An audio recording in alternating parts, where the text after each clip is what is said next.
Hello guys, I want to welcome you to this channel, and today's video I will be showing you how you can actually how you can correct if a beat is crashing on FL Studio. So I will show you how you can actually do that. For example, now if I export this, if I click on start, what it's going to do is that it's going to crash, and then by the time it crashes and I play the video when I exported, I play the sound rather, is not going to play.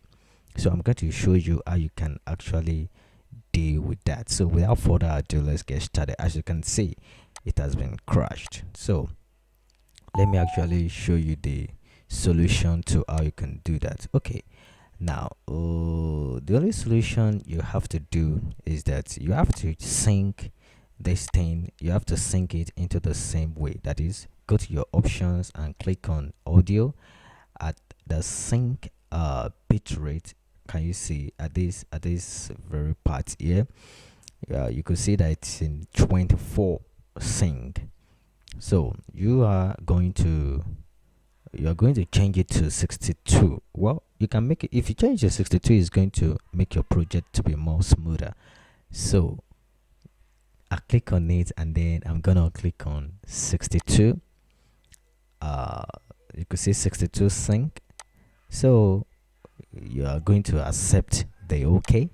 Then you are now going to export your project again, and then by the time you export, you are going to go back to that, to another options. I'm gonna name this, and then I click on save. So I'm going to change it to 62. You make sure that it is in the same, and then it's not going to crash. Your whatever software is not gonna crash. So I'm gonna export it. I'm gonna click on start, and then you are good to go. So on this channel, I will be teaching you some music production tips. So you make sure that you are ready. Make sure you subscribe to this channel. If I play the video, the audio now, you will see that it's gonna play, and then with everything I actually did.